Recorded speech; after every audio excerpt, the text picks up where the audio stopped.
Are you avoiding these red flags when hiring contractors for your online business? That's the question we're answering on today's episode of The Profit Pillar Show. I'm your host, Parker Stevenson, CEO of the accounting firm Evolved Finance and author of the book Profit Pillars. Now, I've seen the online business world change a lot over the last 11 to 12 years that I've been involved. And one of the big areas I've seen change is the way online business owners view contractors. I do think that a lot of businesses have sort of grown up in this area where we saw a lot of business owners only work with contractors and took a lot of risk in doing so. But I'd say over the last 5 to 7 years, we've seen a lot more businesses bring in employees instead of contractors, and for really good reasons. Now, I'm going to say this up front. When it comes to the internal operations of a small business, especially a business that's generating $500,000 or more a year in revenue, I like employees better. There are still roles and still projects that warrant hiring contractors. Not everyone on your team should be an employee. For instance, most businesses do not need to bring on a full-time accountant or lawyer or bookkeeper, or even a designer, depending on what the business has going on. There's still room to work with contractors and agencies for accounting help, design and website work, advertising, things like that. But I saw so many business owners, especially back in 2014 when I first got started, I saw people running 7-figure businesses and didn't have a single employee on the team. It was all contractors, and many of them overseas contractors. And eventually we just saw those businesses realize that there's a lot of downside to only working with contractors across the business. So that's what I want to talk about today. I want to help you avoid some red flags or some traps with contractors, and all around just give you some like best practices for figuring out the whole contractor employee thing in your business. Now, again, if you are, or not again, I haven't mentioned this yet, but if your business is smaller, you may not have an employee yet, and that's fine. I'm not saying if you're just getting started, go hire employees right from the start. You need to have the cash flow to do it. But with the clients we work with at Evolved Finance, I'd say 90 to 95% of them are making enough money that it would warrant having an employee on the team. So let's talk about this a little bit. Or let me mention this first before we talk about this more. I'm not a business lawyer. I'm not your accountant. So it's really important that when you're looking at the contractors and employees in your business, that you're talking with someone who knows the laws around employment practices in your particular state, because each state is going to be different. And if you are an online business, chances are you have employees all across various states. So if that's the case, that's also an important thing to factor in. Again, I want to give you some guidelines here. I'm not giving you specific advice for your specific business. And again, you can talk to ChatGPT or Gemini to do some research to see if you should talk to a business lawyer. There's really no excuses anymore around this stuff, or especially around HR and employment. There's so many ways you can do some quick research to get things started, so you can then figure out, do you need to bring in an expert like a business attorney or even talking to your accountant? But we always recommend, when it comes to contractors and employees, you talk to a business attorney or HR expert. So I want to go through a few things here that I think are things you should be thinking about as a business owner. And I got 7 things I want to touch on. The first one is, if you live in a state, or if you operate your business out of a state like California. I work in California. Evolved Finance is based in Southern California. So California is really strict about employment laws and what constitutes a contractor versus an employee. And we've seen California go after small businesses around these laws. So the state you're in will have a big impact on how serious you need to take your relationship with your contractors versus your employees. California, if you are working with contractors that really should be employees, even if those contractors aren't in California with you, if your business is in California, or if you're in another state but working with California contractors, you're running a risk there. Like if those contractors really should be employees, you're running some risk there. And again, that's where talking with a business attorney or HR expert can be really helpful. So I think the state you are operating from, or the states your team is operating from, is a big factor around just contractor compliance, like just following the laws of your state around contractors. The second thing is, if you have team members that are working full time in your business and they live in the US, that's a red flag. Like that's something that, again, probably warrants talking to someone about turning that person into an employee. And I've worked with business owners where they go, well, this person likes being a contractor. They don't want to be an employee. Well, they're not taking the risk that you are as the business owner, because if for whatever reason you get audited by your state's employment services and they deem that you've been paying a contractor that should be an employee, you're the one who has to pay all the back taxes on the payroll tax that you didn't pay because you're paying them as a contractor. The state loses out on money when you pay a contractor versus an employee, because not all contractors file their taxes properly. So the more employees that they are collecting payroll tax from, it's more guaranteed money. W-2 employees, they're going to get the taxes for that. So it doesn't matter what your contractor wants to do. If a tax attorney or not a tax attorney, a business attorney or an HR professional goes, no, this person needs to be an employee, then that needs to be the factor, not whether or not the contractor wants to be an employee. And again, if they're working full time, chances are you're towing a fine line there, and you're likely violating those employment laws in that state. Now, if you want to reduce turnover in your business, if you have a business where you feel like you don't have stability on your internal operations team, that's usually a sign that maybe you need to turn your contractors into employees. Or a lot of the times I've advised clients to take, they might be paying 3 contractors to do something that 1 employee could be doing instead. And even if you're not saving money from that transition, if it costs you about the same, from a operational efficiency standpoint, it's going to be way more efficient, because now you have 1 person doing the work that 3 other people were doing, and you had to coordinate communication and training and all those things for 3 people. Well, now you got it for 1 person.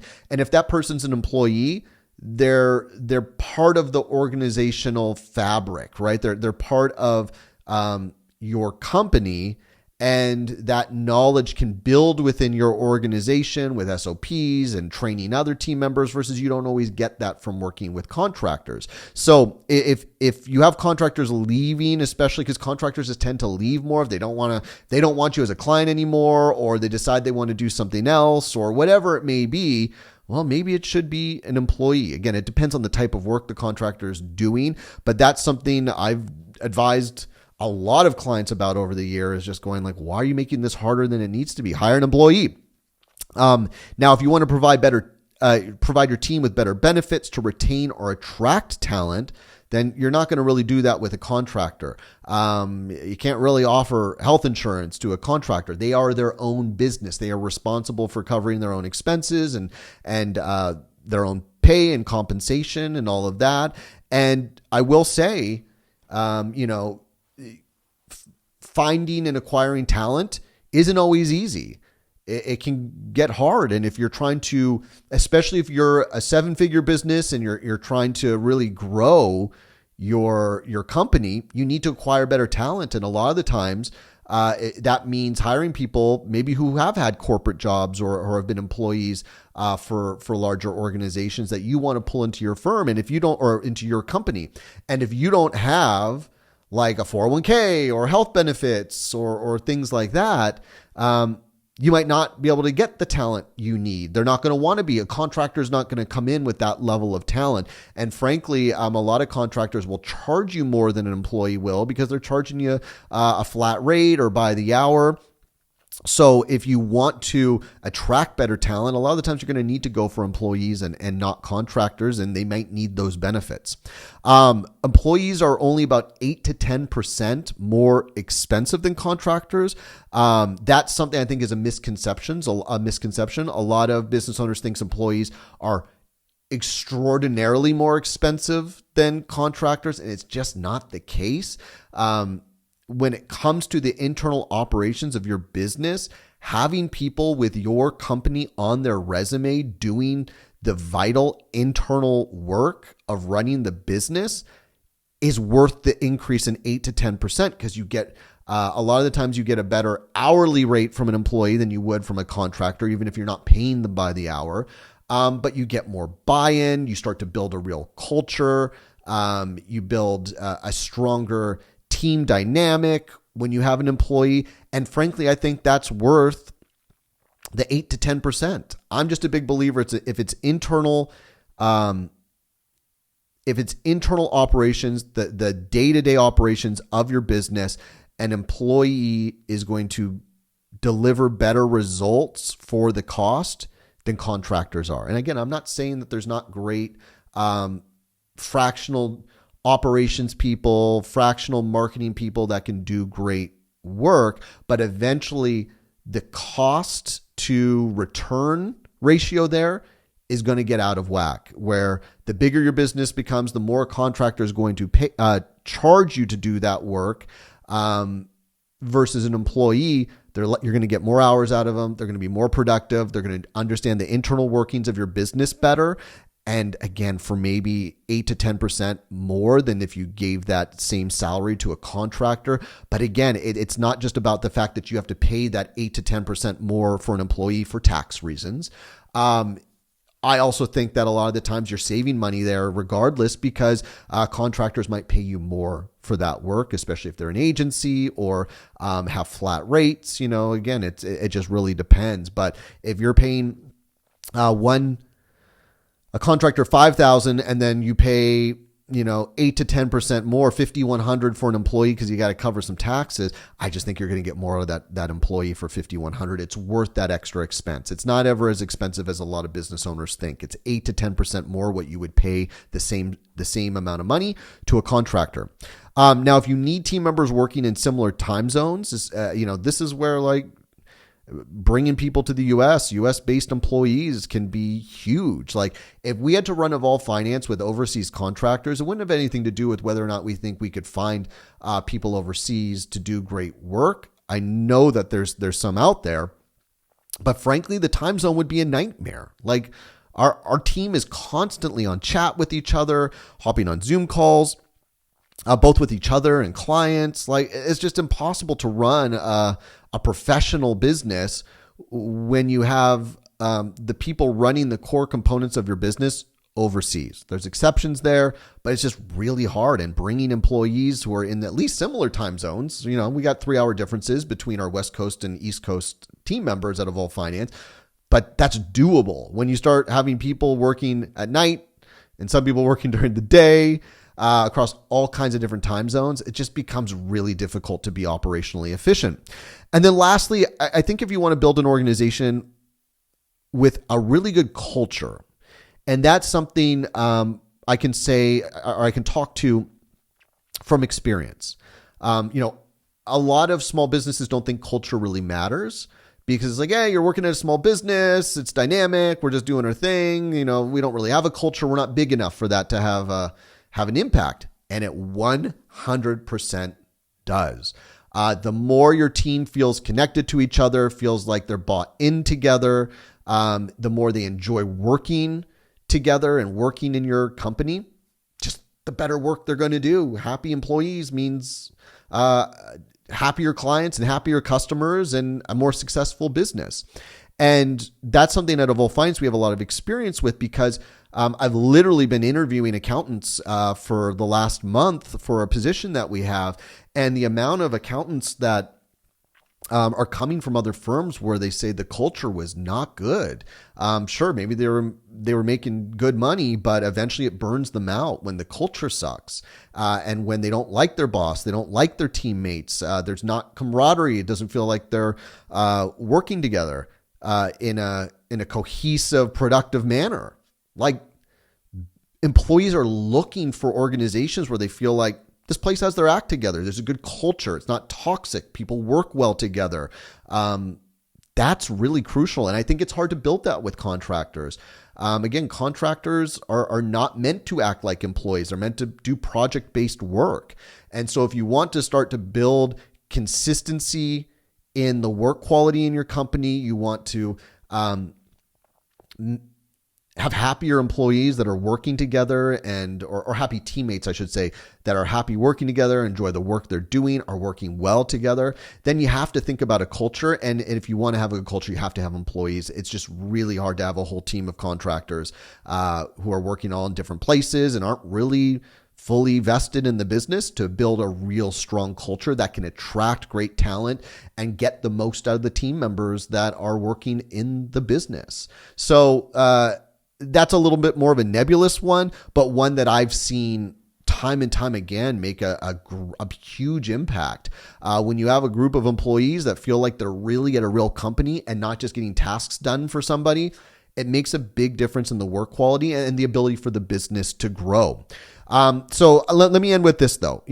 Like I said before, because I want to reiterate this, there is certain work that is project-based or demands extreme expertise, like legal and tech and accounting, right? And I'm not saying you should be hiring for all those things, but a lot of the times the marketing people, the operations people that online business owners are bringing in as contractors, I'm just not always a big believer that those are the most effective people for larger businesses. And when I say larger small businesses, the types of businesses that are in the upper six figures, that are in the 7-figure or even low 8-figure range, having employees, W-2 employees doing that work is just super crucial. But there's always, like contractors and agencies, there's always a place for those in every business. But I do think small businesses sometimes lean too heavily on contractors. And a lot of the times just because business owners are worried about bringing on employees. There's a bigger sense of responsibility there. There's also, different regulations around employees and things like that. But it has never been easier to get someone set up on W-2 payroll, to find the information you need on a state, to make sure you're following all the employment laws. There's all kinds of consultants that can help with that to make sure you're doing it right. So there's never been less of an excuse to work with employees than there is, at least in this era of small business. So if you're listening to this and you're feeling like, yeah, I probably need to do a little research into this, it probably means, it's time. It's time to bring some team members in as employees. So I hope that's helpful. I hope it cleans up some things and gives you some good best practices or some red flags to look out for when it comes to building a team of contractors and employees. As always, if you want to learn more about what we do at Evolve Finance, please check us out at evolvefinance.com and also check out my book, Profit Pillars. You can find it anywhere online books are sold. But thank you for watching. Thank you for listening. See you in the next episode.